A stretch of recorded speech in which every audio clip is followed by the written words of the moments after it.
It was a quiet afternoon, the kind that made the whole street seem asleep. The sun was bright, the air still, and a few birds sang somewhere in the distance. A black sedan rolled slowly into the neighborhood, its tires crunching softly on the gravel. The driver, a tall man in his early 30s, looked calm and tired. He had just come from work, still in his blue shirt and gray slacks, a small box of tools sitting on the passenger seat beside him. He wasn't there for anything unusual, just to help his mother fix her porch light that had been flickering for weeks. He pulled up in front of a small, cream-colored house with a trimmed yard and a few potted plants near the steps. He smiled to himself as he saw the curtains move slightly. His mother was probably watching from inside, as she always did when he came by. He got out of the car, stretched a little, and grabbed the toolbox. The day was calm. He had no idea that in less than 15 minutes, that peace would be gone. Across the street, a woman watering her flowers looked up and frowned. She didn't recognize the car or the man. She thought about the news she had seen that morning about break-ins in nearby neighborhoods. Her heart picked up speed. Instead of walking over to say hello or ask who he was, she walked inside her house and made a call. It was just a short call, a few sentences, but it set everything in motion. The man, unaware of any of this, walked up the steps to his mother's porch. He placed the toolbox down and knocked on the door lightly before using his spare key. His mother wasn't home. She had gone to the grocery store earlier. He stepped inside, calling out her name just in case. The house was silent except for the soft hum of the refrigerator. He smiled again, feeling that familiar warmth of being back home. He took a screwdriver from the box and started working on the porch light. Down the street, a police car slowed down. Officer Ryan, a man in his 40s with tired eyes and a firm jaw, had just gotten a report about a possible suspicious person. He sighed, adjusting his radio. He'd done this kind of call 100 times before. Most turned out to be nothing. But still, protocol was protocol. He turned the car onto the quiet street and spotted the black sedan immediately. His eyes narrowed. He didn't know the man standing on the porch, and something in his gut told him to stay alert. He parked near the curb, stepping out with one hand resting on his holster. The neighborhood was quiet. Only the sound of a lawnmower could be heard in the distance. The man on the porch noticed the police car but didn't think much of it.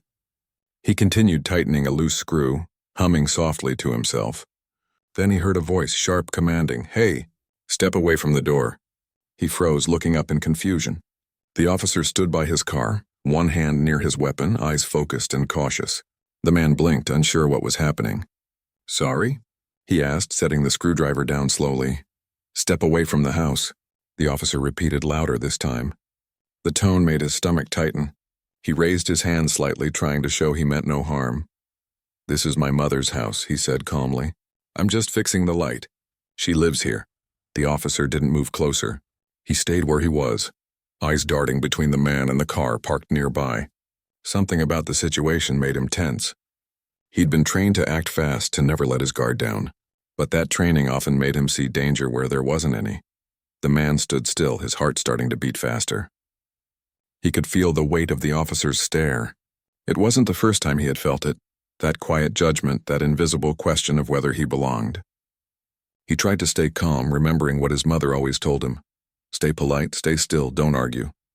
"Sir, I can show you ID if you want," he said, keeping his hands up. "My mom's at the store. She should be back soon." The officer didn't answer right away. He scanned the front of the house, the car, the street. The woman who had made the call was now peeking through her curtains, heart pounding but curious. To her, she had done the right thing. To him, she had started a nightmare he didn't deserve. The officer finally said, "Just stay where you are." He reached for his radio, murmuring something into it.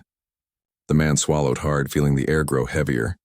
He could almost hear the seconds ticking by. A dog barked somewhere far away, and it made him flinch. He thought about calling his mother, but he didn't want to move his hands. He thought about explaining again, louder this time, but he didn't want to make the officer nervous. So he stood there, quiet, waiting, hoping that this would end soon. Inside the house, the old clock on the wall ticked steadily. He remembered helping his mom move into this place 5 years ago, painting the walls, fixing the cabinets, building the porch where he was now standing. Every inch of it was familiar, every sound comforting until now. Now, it felt like a stranger's home. The officer took a few cautious steps forward, his hand still hovering near his holster. "You said your mother lives here?" he asked. "Yes, sir. Her name is Mrs. Walker. You can check. Do you have proof of that?" "My ID is in my pocket." "Can I reach for it?" The officer hesitated, his eyes narrowing. He gave a small nod, keeping his other hand steady on his sidearm. The man slowly reached into his back pocket, his fingers trembling slightly. He pulled out his wallet and held it up, opening it so the officer could see without getting closer. "That's me," he said softly. "Driver's license. Same last name as my mom. You can call her if you want." The officer looked at the ID, still uncertain. His radio crackled again, another officer confirming they were on the way. The first officer sighed, feeling the pressure building. Part of him wanted to believe this man, but another part, the part shaped by years of being told to expect the worst, kept his guard high. The man noticed the hesitation and felt a chill run down his spine. He wasn't angry, just tired of having to prove himself again and again. He kept his voice steady. "I live in the next town over. I come here every week to help my mom out. Please, just check with her." The sound of another police car approaching filled the air. He turned his head slightly, seeing the flashing lights coming around the corner. Neighbors began stepping out onto their porches, whispering, watching. Some took out their phones, holding them up quietly. He wanted to disappear. He didn't want to be the center of this unwanted scene. Didn't want to be another story people whispered about. He just wanted to finish fixing the light and go home. The second police car stopped behind the first. A younger officer got out, looking between the two men. The first officer said something to him quietly, and the younger one nodded. The man could see a flicker of recognition in the young officer's face, like he had seen him somewhere before. "Hey, wait," the younger officer said, stepping closer. "You live here? With Mrs. Walker?" "Yes," the man replied quickly, a mix of relief and fear in his voice. "She's my mother," the younger officer nodded slowly. "Yeah, I think I remember you. We went to the same high school. You played basketball, right?" The man nodded, almost laughing in disbelief. "Yeah, that was a long time ago." The older officer blinked, realizing things might not be what they seemed. He lowered his hand slightly, glancing between the two of them. The younger officer turned to him and said quietly, "It's okay, he's telling the truth." The tension began to ease, but it still hung heavy in the air. The first officer exhaled slowly, his shoulders dropping a little. He looked at the man, guilt starting to creep in, though he didn't say anything yet. "I told you," the man said softly. "I wasn't doing anything wrong." The older officer nodded slightly, still uneasy. "Yeah, I see that now." The moment passed slowly, like a storm fading after heavy rain. The street was quiet again, but not peaceful. Something had shifted, something that couldn't easily be undone. The man looked at his half-fixed light and then at the officers, wondering how a simple act of kindness for his mother had turned into this. The younger officer gave a small, apologetic smile. "Sorry for the mix-up," he said quietly. "Someone called it in. Probably a misunderstanding." "Yeah," the man said. "A misunderstanding." He bent down to pick up his screwdriver, his hand still shaking a little. The older officer watched him for a moment, then turned away, heading back to his car. The man went back to fixing the light, though the calm was gone now. Every sound, every movement felt sharper. When his mother's car finally pulled into the driveway a few minutes later, she stepped out with a bag of groceries and a smile that faded as soon as she saw the police cars. She hurried up the steps, her eyes full of worry. "What happened?" she asked. "Nothing, Mom," he said quietly. "Just a mix-up." But inside, both he and the officer knew it wasn't just a mix-up. It was something heavier, something that would linger long after the police cars drove away. The next few minutes felt like hours. The man stood by the porch watching the police cars drive away slowly. His mother was still holding the grocery bag in her hands, her eyes filled with confusion and fear. She didn't say much at first. She just looked at her son, then at the street, then back at him. The silence between them was heavy. He finally spoke. "I was just fixing the light, Mom, that's all." She nodded slowly, setting the bag down. I know. I'm just glad you're okay." Her voice trembled a little, even though she was trying to sound calm. She reached out and touched his arm. "What happened?" He sighed, rubbing the back of his neck. "Someone must have called the cops. Said I looked suspicious or something."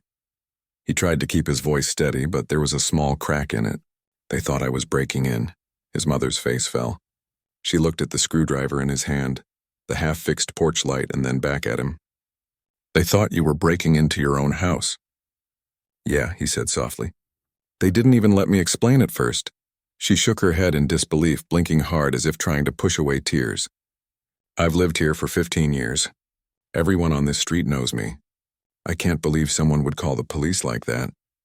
He didn't answer. He just went back to finishing the light, turning the last screw with slow, careful movements. The screwdriver slipped once because his hands were still trembling. He didn't want his mother to see how shaken he really was. The light finally flickered on, glowing softly against the early evening sky. He stared at it for a long moment, almost as if the small bulb was the only steady thing left in that moment. Inside the police car parked 2 blocks away, Officer Ryan sat in silence. His partner had gone to check in with dispatch, leaving him alone with his thoughts. The radio buzzed quietly, but he barely heard it. His hands rested on the steering wheel, and he could still feel the tension in his chest. He replayed the scene over and over. The man's face, the fear in his voice, the mother running out of the car with groceries. He told himself he had followed protocol, that he hadn't done anything wrong. But something deep inside him said otherwise. He turned off the engine and sat back, staring out the window. The neighborhood looked so peaceful now, but all he could see was the look in the man's eyes when he said, "I wasn't doing anything wrong." It was a look that stayed with him, a look of disappointment, not anger. That hurt more than shouting ever could. Back at the house, the man and his mother went inside. She poured him a glass of water and made him sit at the kitchen table. The old wooden chairs creaked under them. For a while, neither spoke. The air felt thick with things they both wanted to say but didn't know how to. Finally, she broke the silence. "You shouldn't have to go through things like this," she said quietly. "Not here. Not when you're just trying to help." He nodded, staring into the glass of water. "I know, but it keeps happening, doesn't it? People see me and they assume the worst." She reached across the table, taking his hand gently. "You did nothing wrong. Don't let this make you bitter." He smiled faintly. "I'll try not to." Outside, the sky was turning orange and pink as the sun dipped lower. The street was calm again. The same neighbor who had made the call peeked out through her curtains once more. She saw the man and his mother sitting at the table through the window. For a moment, guilt washed over her. She hadn't meant to cause trouble. She thought she was doing the right thing. But seeing them like that, she realized how wrong she might have been. That night, the man couldn't sleep. Every time he closed his eyes, he saw the officer's hand hovering near his gun. He heard the sharp command to step away. He felt that invisible line drawn between them, a line he didn't create but had to live with. He got up and walked to the window, looking out at the porch light he had fixed. It glowed softly, almost like it was keeping watch. Meanwhile, Officer Ryan sat at his desk at the station, filling out his report. He wrote the facts in simple words. Responded to a call about a suspicious individual. Situation resolved without incident. That was all. No mention of the hesitation. No mention of the fear in the man's eyes. Just another report in a stack of hundreds. When he finished, he leaned back in his chair and stared at the paper. His partner walked by and said, "Long day, huh?" "Yeah," Ryan said quietly. "Long day," his partner chuckled. "At least it ended without trouble. Could have gone bad fast." Ryan nodded but didn't smile. "Yeah, could have." He thought about those words long after his partner left. He knew how close it had been, how one wrong move, one wrong word could have changed everything. He didn't want to admit it, but he had almost made a terrible mistake. The next morning, the man returned to his own home in the next town over. The drive felt longer than usual. He kept the radio off, letting the quiet fill the car. He thought about how quickly a normal day could turn into something heavy. He thought about his mother, how she tried to be strong for him. He promised himself he wouldn't let this moment define him, but part of him knew it would always stay somewhere in the back of his mind. At the same time, Officer Ryan woke up early, long before sunrise. He sat in his kitchen with a cup of coffee, staring at the wall. He had been a police officer for 12 years. He had seen things that would make most people lose sleep, but what happened the day before felt different. It wasn't about danger or duty. It was about something deeper. about judgment, about how easy it was to be wrong. He thought about driving back to that neighborhood, maybe talking to the man, saying something, anything, to make it right. But what could he say? Sorry I pointed a gun at you for fixing a light? The words sounded small compared to the weight of what happened. So he stayed home, the coffee going cold in his hand. Later that day, the man's mother received a call from a community officer, checking in to make sure everything was fine. She thanked them politely and hung up, then stood by the window looking out at the porch light again. It had become more than just a light. It was a reminder of fear, misunderstanding, but also survival. Her son had come home safe. That was what mattered most. Over the next few days, the neighborhood slowly went back to normal. Kids played outside. Mail got delivered. The woman who made the call waved politely when she saw Mrs. Walker outside, though she couldn't bring herself to say anything. The silence between them spoke louder than words. The man visited again that weekend. His mother had made his favorite meal. They sat on the porch after dinner, the light shining softly above them. For a while, neither said anything. The night air was cool and still. Then his mother spoke. You know, I saw that officer again.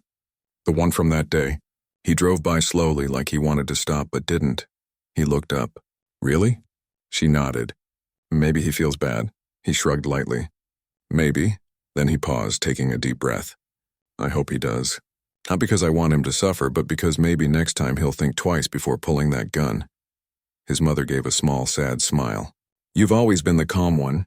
He chuckled softly. Not calm, just tired. They both laughed a little, the sound gentle but bittersweet. The world around them felt still, like it was holding its breath. In the distance, a dog barked and a car drove by slowly. Everything seemed normal again, but deep down, both of them knew things had changed. Inside his home that same night, Officer Ryan sat at his dining table, scrolling through the local news on his tablet. He saw a post on social media about the incident. Someone had filmed part of it. It wasn't viral, but people were talking. Some were angry at the officer. Others defended him. He read the comments quietly, feeling his chest tighten. He closed the tablet and stared out the window.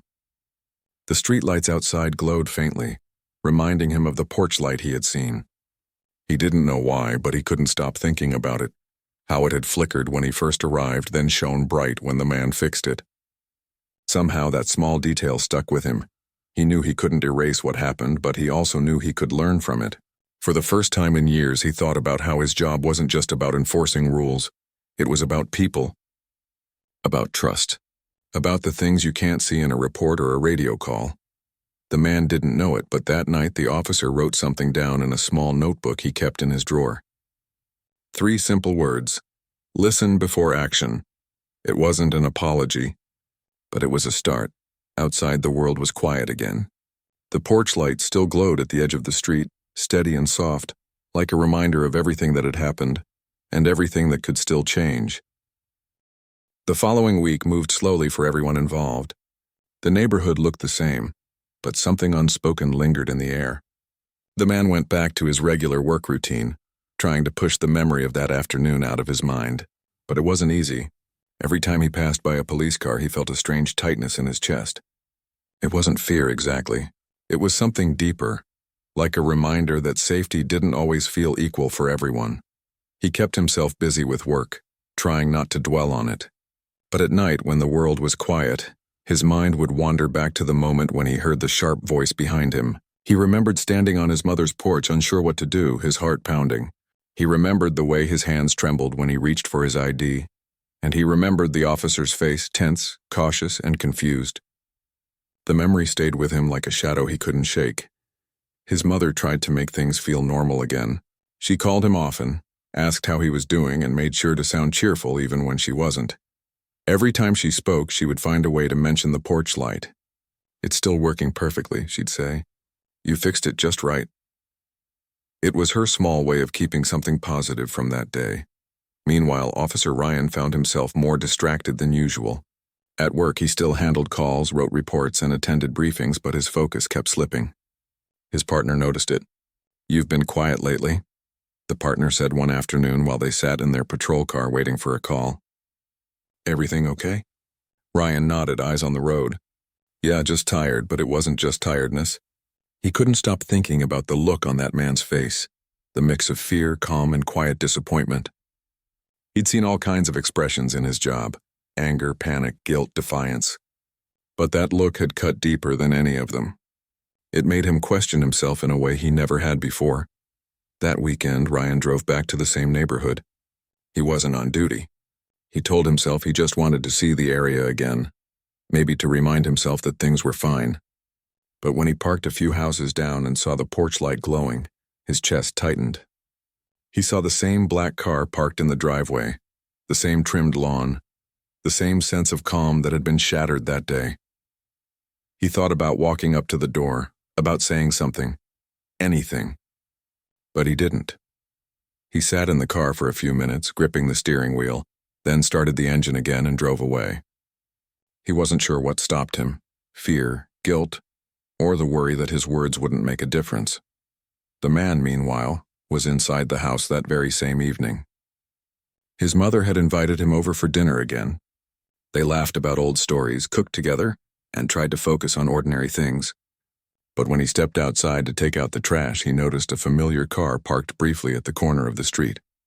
It didn't stay long, but it was enough for him to recognize it, the same police car from that day. He stood there quietly, watching as it drove off. He didn't know what to think. Was the officer patrolling, or was it something else? That night, as he lay in bed, he couldn't stop thinking about it. Maybe the officer was just doing his job, or maybe he felt something too. Either way, the thought lingered. A few days later, the man's mother received a letter in the mail. It was short, written in careful handwriting. It read, "I wanted to say I'm sorry for what happened that afternoon. I didn't handle things the way I should have. I was wrong to assume before I understood. I'm grateful nothing worse happened, but I know that doesn't make it right. I hope your son is okay. Officer Ryan." She read the note twice, then showed it to her son when he visited that weekend. He read it quietly, not sure how to react. It wasn't a long letter, but it carried weight. He could almost feel the officer's hesitation in the words, the guilt that had probably built up for days. He folded the paper and set it on the table. "At least he thought about it," his mother said softly. "Yeah," he replied. "That's something." But deep down he didn't know what to feel. Forgiveness wasn't something that came easily. It wasn't about anger. It was about trust. And trust, once shaken, takes time to rebuild. That evening he took a walk down the street. The air was cool and the sky was painted in shades of gold and pink. He passed the same neighbor who had made the call. She was tending to her flowers again, just like that day. When she saw him, she froze for a moment, then smiled awkwardly. He hesitated, then nodded politely. She opened her mouth like she wanted to say something, but didn't. He kept walking. And for a brief moment, they both understood that some things were easier left unsaid. At the same time, across town, Ryan sat in his car again, this time outside the police station. He had just finished another long shift, but instead of heading home, he stayed there thinking. He had written that letter after talking to his wife, who told him, "You can't undo what happened, but you can show you've learned from it." Those words stuck with him. He didn't expect forgiveness. He just wanted to take responsibility. For years, he had thought of his job as being about control and safety, but now he saw that it was also about understanding, about seeing the person behind the situation. He realized how quick assumptions could build walls that didn't need to exist. The man, meanwhile, started volunteering at a local youth center that month. He wanted to focus on something positive, something that reminded him of community. He helped teach computer basics to teenagers, some of whom had their own stories about being misunderstood. When they asked him why he volunteered, he smiled and said, "Because everyone deserves to be seen for who they are, not what someone assumes." The experience helped him heal, slowly. It didn't erase what happened, but it gave him a sense of purpose beyond it. A few weeks later, their paths crossed again by chance. The man was driving home when he saw flashing lights up ahead. A small fender bender had occurred near an intersection. As he slowed down, he recognized one of the officers directing traffic. It was Ryan. Their eyes met briefly. It was a quiet, uncertain moment. Ryan gave a small nod. The man hesitated, then nodded back. No words were spoken. None were needed. It wasn't forgiveness, not yet, but it was a start. When he got home, his mother asked how his day was. He smiled faintly and said, Better than some. Later that night, Ryan wrote another note, not to send this time, but to remind himself of what he was learning. Every choice matters, he wrote, even the ones we regret. He kept that note in his locker at the station. The man sat on his porch that same evening, the repaired light shining softly above him. He thought about everything that had happened, the fear, the misunderstanding, the small steps toward peace. The world didn't change overnight, but maybe, he thought, change didn't always need to be loud. Sometimes it started in quiet moments, with people deciding to see each other differently. The next morning, as the sun rose, he visited his mother again. She greeted him with a warm smile and a hug.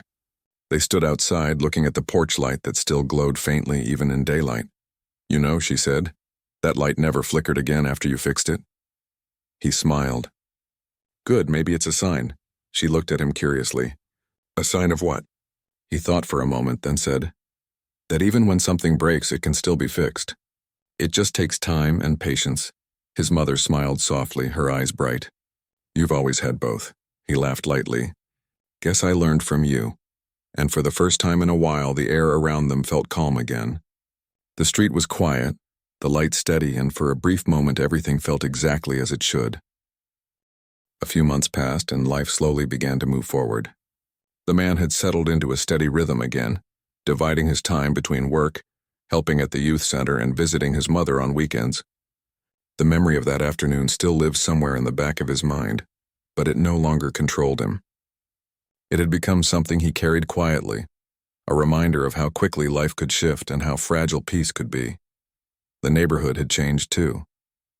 People waved more often now, even if only out of guilt or awareness. The woman who had made the call still avoided conversation, but she always left small gestures, a wave from her garden, a nod when she passed by. The man noticed, and though he didn't respond much, he appreciated that effort. Sometimes change didn't come with words. Sometimes it came in silence. At the youth center, the kids looked up to him. They listened to his advice, laughed at his stories, and shared their own struggles. He never told them about that day directly, but his lessons carried pieces of it, about patience, understanding, and how easy it is for people to judge what they don't know. One boy who had been getting into trouble at school told him one day, "You're different. You don't talk down to us." He smiled and said, "That's because I know what it's like to be misunderstood." At the same time, Officer Ryan was also changing in quiet ways. He had started attending a community meeting series that his department encouraged, where officers met with local residents to talk about concerns. At first he went because it was required, but over time he began to see value in it, listening to people's stories. Real people with families, fears, and dreams gave him a perspective he hadn't had before. One evening, the department hosted an open discussion at the community center near the man's neighborhood. The flyer read, "Building bridges between police and community." Ryan saw it pinned to the bulletin board at work and hesitated before signing up to attend. Something inside him told him he needed to go. The man saw the same flyer at the youth center. He didn't plan to go at first, but one of the teenagers convinced him. "You should speak, man. You got something real to say." He thought about it for a while. Maybe it was time. Maybe speaking about it could help others understand what he couldn't explain before. The night of the meeting came. The community hall was full. Residents, officers, students, even some city officials. The air buzzed with quiet tension and curiosity. Ryan sat in the back row, his hands folded on his lap, unsure what to expect. He recognized a few faces from the neighborhood, but wasn't sure if he'd see the man there. Then halfway through the session, the moderator announced an open floor discussion. People began standing one by one, sharing their experiences. Some spoke about safety. Others talked about trust. Then the man stood up. His voice was calm but steady. "I want to talk about something that happened right here a few months ago," he said. The room grew quiet. "I was at my mother's house fixing something on her porch when the police showed up. Someone thought I was breaking in." A few heads turned. Some people already knew the story. It was a misunderstanding, but it could have gone very differently. "I'm not angry about it anymore, but I think about it often, about how quick we are to see danger where there isn't any." He paused, his eyes scanning the room. "I'm not here to point fingers. I just want people to remember that every face you see belongs to someone's family, someone's friend. Sometimes that's all it takes to see things clearer." When he finished, there was silence for a moment, then quiet applause. He sat down, not realizing Ryan had been listening the whole time. The officer's chest tightened as he recognized the voice. When the moderator asked if any officers wanted to respond, Ryan hesitated. His heart raced. He didn't plan to speak, but before he could stop himself, he stood up. "I was the officer who responded to that call," he said quietly. The room turned toward him. "I'm the one he's talking about." A soft murmur spread through the audience. He continued, his voice calm but heavy.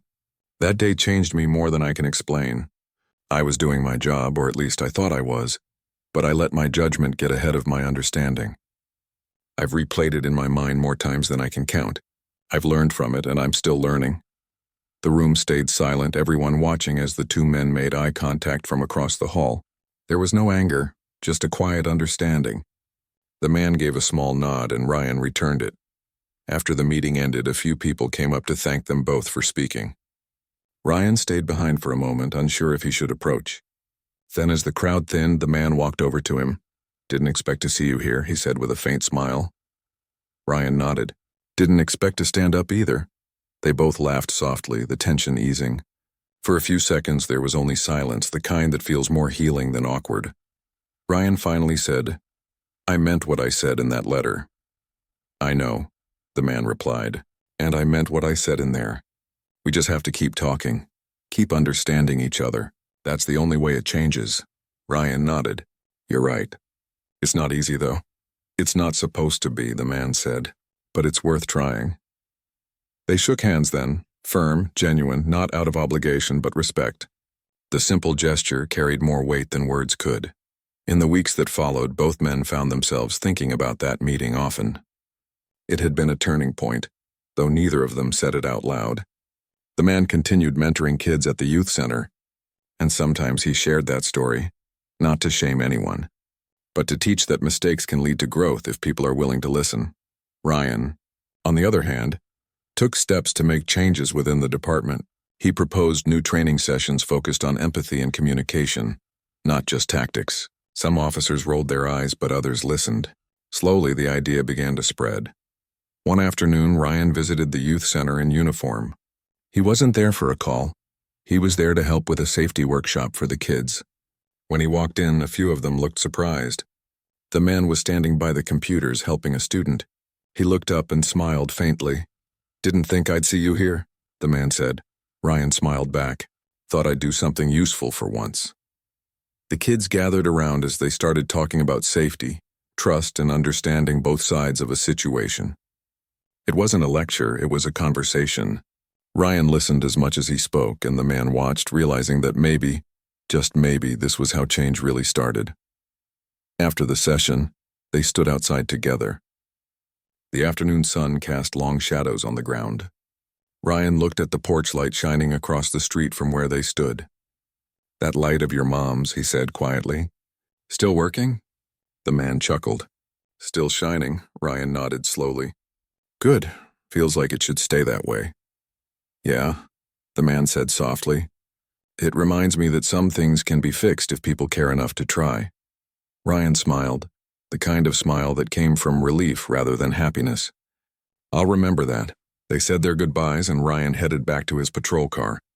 As he drove away, he felt something lift off his shoulders. Not completely gone, but lighter than before. That evening, as the man sat with his mother on the porch again, she asked how his day went. He told her about the meeting weeks ago, about the workshop, and about seeing the same officer again.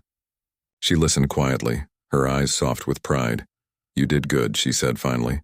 "Not everyone would have handled it the way you did." He smiled. "I just did what felt right." She looked at him for a moment, then said, "You turned something painful into something meaningful." "That's not easy." He didn't respond right away. Instead, he looked at the light above them, glowing warm against the night sky. "Maybe that's the point," he said finally. "Sometimes light only matters because of the dark it came from." His mother smiled, and together they sat quietly, the steady glow of the porch light wrapping them in a calm that had taken months to find. It wasn't perfect, but it was peace, the kind that comes from understanding, not forgetting. The weeks rolled into months, and life in the neighborhood slowly found its balance again. The man had grown closer to the kids at the youth center, helping them with schoolwork, guiding them through small troubles, and always reminding them that patience and understanding could open doors that anger never could. He didn't talk much about the day the officer pointed a gun at him anymore, but the memory had shaped how he moved through the world.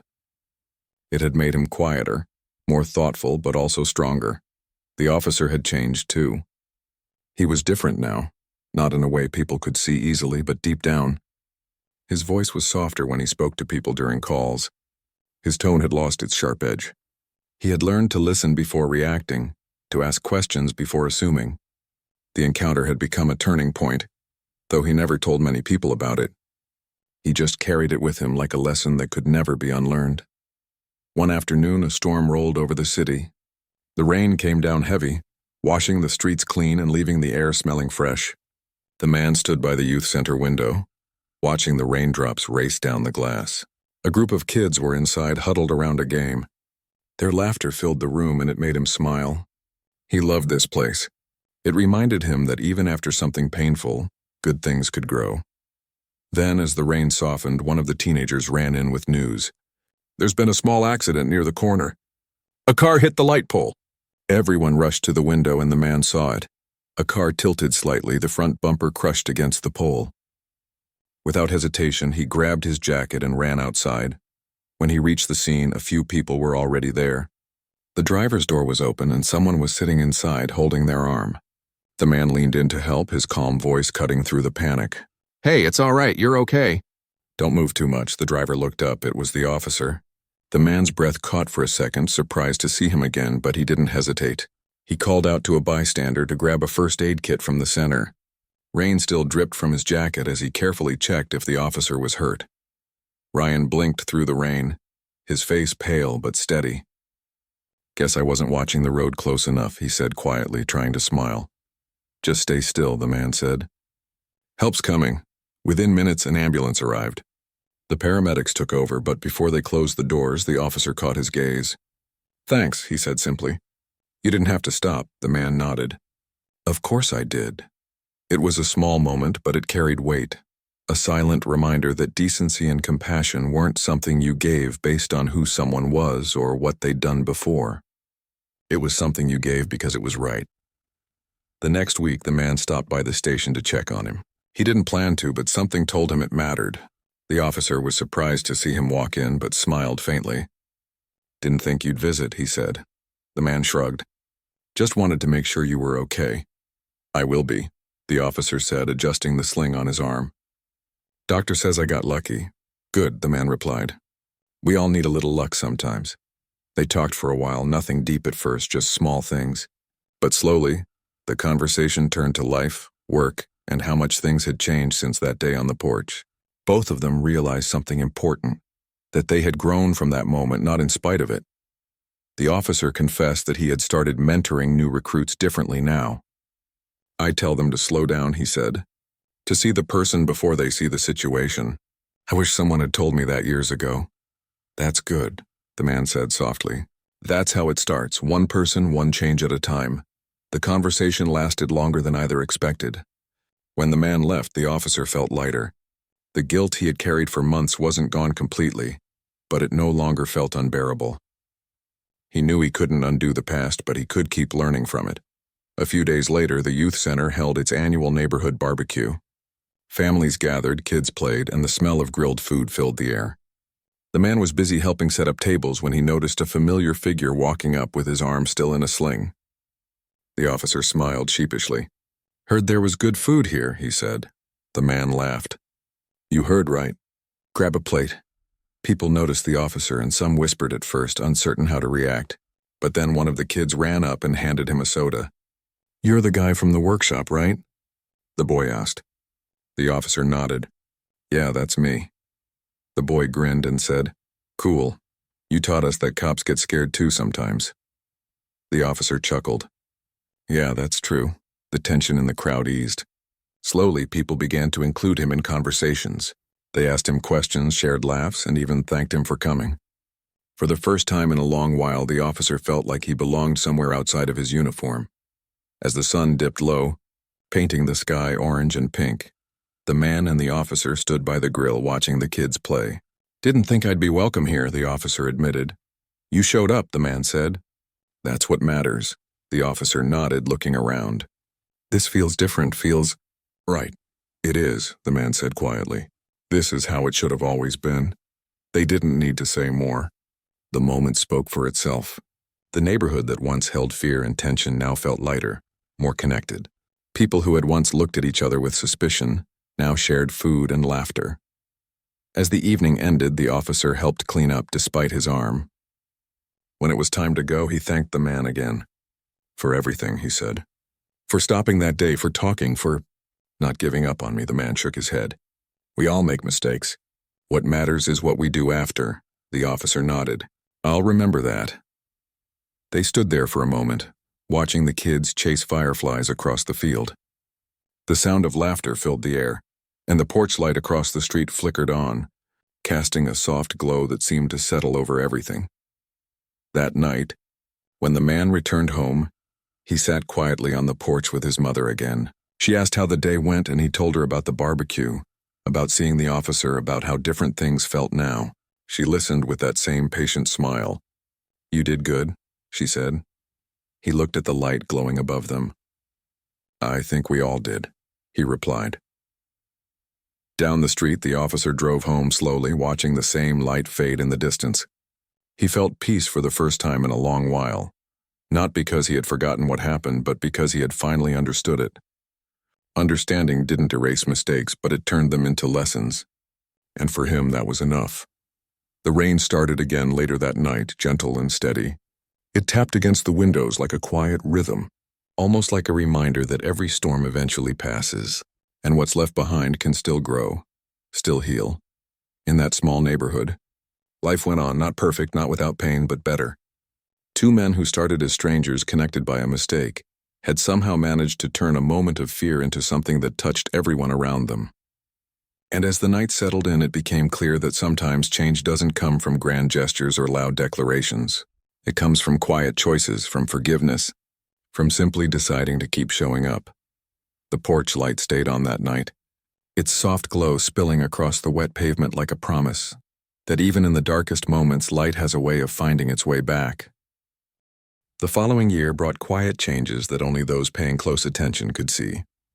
The neighborhood, once divided by fear and misunderstanding, had become a place where people looked out for one another again. Children played in front yards without their parents watching from the window every second. Neighbors greeted each other instead of turning away. It was subtle but real. The man often noticed it when he drove through the streets, how peace could grow in the most ordinary moments if people were willing to nurture it. He had continued his work at the youth center, and now more kids came than ever before. Some of them had tough stories, things they didn't talk about easily, but they trusted him. He had a way of listening that made people feel seen. One afternoon, as he packed up art supplies after a session, one of the younger boys asked, "Do you ever get scared?" He smiled softly and said, "All the time, but I try not to let fear decide who I am." The boy nodded like he understood, even if he didn't fully yet. Someday he would. Around the same time, the officer had been promoted to a new position. It wasn't because of rank or years served, but because of the way he had changed. His chief had noticed the shift in him, the way he spoke to people, the patience in his voice, the way he handled situations with calm instead of control. He was now in charge of organizing new community programs, something he never thought he'd care about before. One day, he came across a photo on the department's wall, a group picture from one of the youth workshops he'd attended months back. In the photo, he was standing next to the man, both smiling, both unaware that moment would come to mean so much later. He looked at it for a long time, then decided to reach out again. That weekend, he stopped by the youth center. The kids recognized him right away. "Hey, it's the officer from the barbecue," one shouted. He laughed, giving a small wave. The man came out from one of the classrooms, surprised but glad to see him. "Didn't think you'd show up again," the man said with an easy smile. The officer shrugged. "I've got some new programs starting up. Thought maybe we could work together again." They sat in the office for a while, talking about what that could look like. Mentorship, safety talks, maybe even ride-alongs for teenagers who wanted to see what being an officer was really like. The conversation flowed easily now. There was no tension, no need to tiptoe around what had happened. It was part of their story, but it didn't define it anymore. A few weeks later, The first joint program began. Kids from the youth center visited the police station, met with officers, asked questions, and shared what they thought. It was awkward at first, two groups that had once seen each other with suspicion now sitting face to face. But the awkwardness melted as laughter filled the room. The man watched quietly from the back, a smile tugging at his lips. At the end of the session, one of the kids raised his hand and asked, "So, are you guys friends now?" The room chuckled, but the question hung in the air. The officer looked over at the man and smiled. "Yeah," he said simply. "We are," the man nodded. "We didn't start that way, but that's how things change. You talk, you listen, you try again." That simple answer seemed to stay with everyone in the room. As months passed, the bond between them grew. They still had their own lives, but they worked together often, at events, school talks, community gatherings. The officer even helped repaint the youth center one weekend with volunteers. People passing by would sometimes stop and smile, watching the two of them working side by side. They represented something bigger than themselves now, proof that forgiveness wasn't weakness, and understanding could heal more than anger ever could. One evening, after a long day of volunteering, the officer walked out of the center and paused. The sky was painted in shades of orange and purple. He looked at the porch light across the street, the same one that had once been the backdrop of fear, and saw it shining calmly in the dusk. The man came out beside him, wiping paint from his hands. "Looks good, doesn't it?" he said, nodding at the light. The officer smiled. "Yeah, I think about that day sometimes. Not the way it scared me, but what it taught me." The man nodded. "Me too. I used to wish it never happened. Now I'm not sure I'd change it." The officer turned to him. "You don't regret it?" "I regret what could have happened," the man said quietly. "But not what it became." There was silence for a moment, filled only by the hum of evening insects and the faint sound of kids laughing in the distance. Then the man said, "It's strange how something that started with fear ended with understanding." The officer smiled faintly. "Guess that's life. Sometimes the hardest lessons are the ones that make us better." They stood there until the streetlights flickered on. It wasn't a grand ending, no dramatic music, no speech, just two people who had learned something real about themselves and the world around them. As time went on, the story of what happened that day faded from public memory. People stopped talking about it. It wasn't in the news anymore. But for those who knew, it remained a quiet reminder that change begins in the smallest acts, the decision to stop, to listen, to forgive. The man kept working at the youth center, building it into something even greater.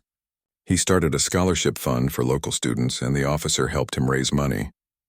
They became known not as the man and the cop from that one day, but as the two people who never gave up on making things better. One summer evening, the youth center held its biggest celebration yet.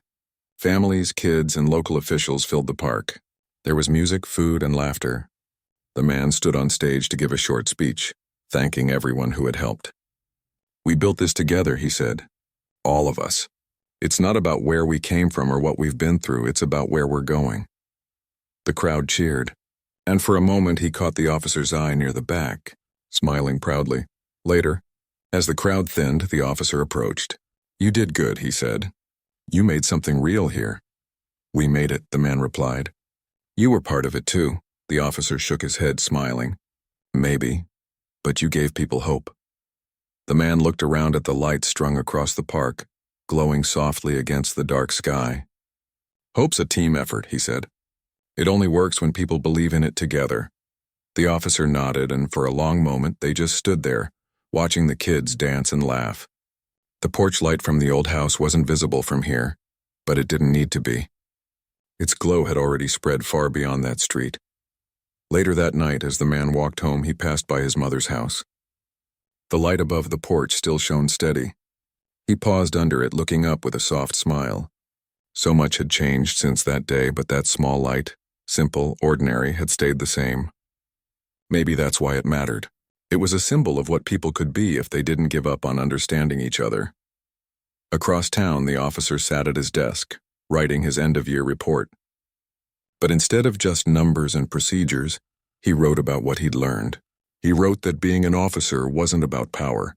It was about connection, about knowing when to step back and when to step forward, about seeing the person before the uniform or the label.